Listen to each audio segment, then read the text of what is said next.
It's time for Declare Your Independence with Ernest Hancock. Believe me when I say we have a difficult time ahead of us. But if we are to be prepared for it, we must first shed our fear of it. I stand here without fear because I remember that I am here not because of the path that lies before me, but because of the path that lies behind me. I remember that for 100 years we have fought these machines. And after a century of war, I remember that which matters most. We are still here!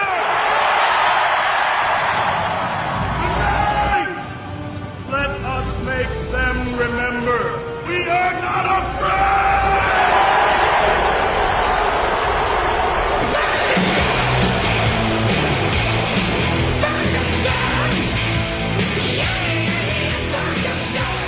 No fear, no fear, no fear, just understanding. I don't know, kind of give you some concern, though. This is what I want to make sure that we, discuss in this hour. How are we going to respond? Do we respond? Do we just wait, let it go, and survive? What we're looking at is, a cycle that's been articulated by Meredith Whitney to where, I don't know, find out wherever you want to start jumping on the wheel. You have foreclosures, and that gives lower real estate values. And then, of course, the government's concerned about the lower tax revenue. Then you got big, giant budget gaps in the state budget, and that goes down to the local municipalities and counties and such. You got tax increases that, of course, they're going to try and do in one way or another. They won't call it that, but it'll be fees and tickets, and highwaymen for the king will be out there getting their goodies. Spending cuts. Then you got reduced consumption, that's, inevitable. Jobs will go away, and then more foreclosures, and it's just a wheel. And there's no getting off of this wheel unless you remove, some part of the wheel here. Take away the taxing and spending. Take away the budget gaps, and, by doing away with the taxing and spending. Stop increasing property taxes and so on. Get rid of all the regulations and licensing and all this other stuff, and the business will flourish, and you'll break the cycle. It's not how the bad guys think. They will let it go until it can't sustain itself anymore. And to keep you in line, they'll do whatever it takes. I mean, it'll get to where they'll start coming in with, here we go, the Patriot Act. The Patriot Act and Internet kill switches. The devil is in the extensions. What they're doing is they're going to be extending the Patriot Act, and this is from integrity-legal.com. It's I guess a lawyer page, and they're sharing some information here. In recent days, this blogger has been reading a great deal about both the proposed extension of the USA Patriot Act and the proposed Internet kill switch, which would allow federal authorities to unilaterally shut down the internet services in much the same way that Egyptian authorities have restricted the access to internet services in Egypt. The first issue is the extension of the Patriot Act. Notwithstanding what appears to be broad popular support calling for the repeal or sunsetting of the Patriot Act, lawmakers on Capitol Hill continue to push for a further extension of this questionably constitutional piece of legislation. Then it goes on about Patrick Leahy's reintroduction of the legislation to keep extending this through December of 12. Why? Because they want the control.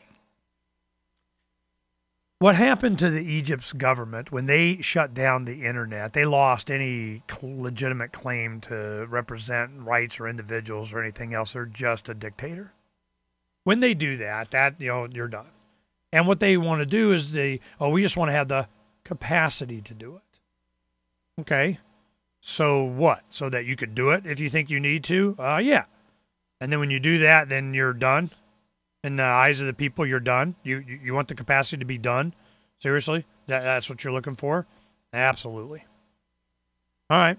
So do we consider them having the ability or passing the legislation enough for Americans to understand that is when they lose their legitimacy? Is that it?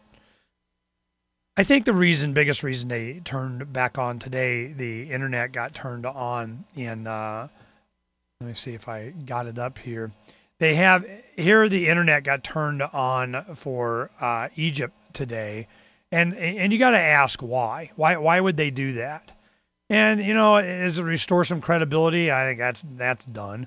I think it was irrelevant anymore because they came up with ways to get around it.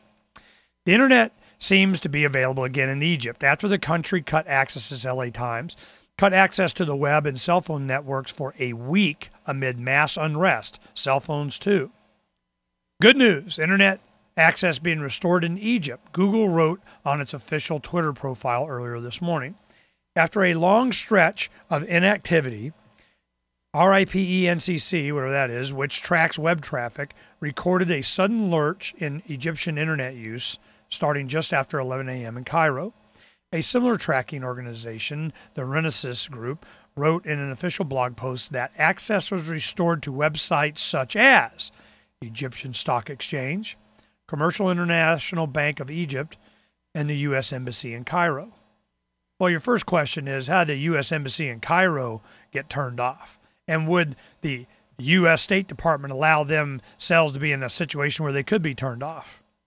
Yeah, I bet you they got alternative methods. But, it just, and there's a difference. It's all the same people doing the same thing. And whatever they learn from this, I don't know, point in history, it's a crisis or not, but from this event is that we need to have more control. Now, I remember in 2003, when I was first started doing radio, Libya, the entire country of Libya, Gaddafi, was turned off.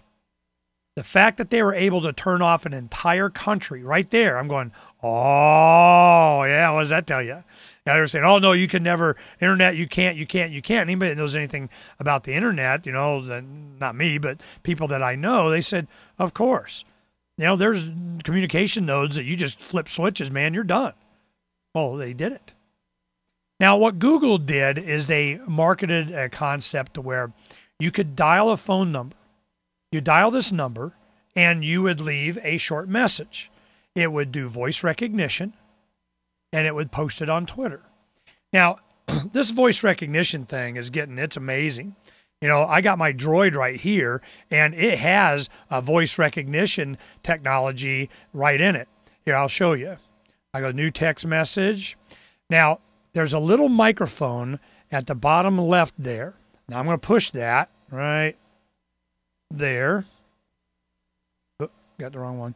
I push this little microphone, and what it does is it says, speak now. Ernest Hancock. Then it recognizes the voice pattern, and it puts it up there, or it's who you're going to email it to, and I've used this quite a few times. What you do is you just, speak into it, and it types out a text message. I'm driving, I go, call Donna, tell her, ask her, be whatever, go place, get something. And boom, it's up, you hit send, go. Well, Google had this technology developed, and they're going, all right, we're good. We bought up some little startup company that has this ability. So you would just use a regular voice modem, a telephone line, call in, leave your message, and it would go to your Twitter account. So there's always a way to get around it. In the mid-'90s, we knew they were eventually going to do this kind of thing. So there was the ability to do this using ham radio waves, shortwave radio. You got around in your neighborhood down the street from my old house here, there was a guy on the corner about 7 houses down that had this big antenna, an older guy, been there forever. Ham radio. I go to him, hey, man, I need to transmit a data pack. So this is going to be, which is why we're concerned about how we're going to set up Nebu, as in Nebuchadnezzar, jacking into the Matrix. Do we need to have satellite communication? Do we want to be able to do internet? Well, of course. Well, they shut that down. Ham radio. Be able to do fax machines somehow. What if you got a communication hub and you get in the thick of it, and just a little RV over there, and you're just transmitting? Will that get your RV riddled with machine gun fire? It's just now starting now. We'll talk about that, what's going on in Egypt, when we come back here in the next segment of Declare Your Independence, as they're trying to declare it, and somebody's trying to stop them. We'll talk about it when we come back.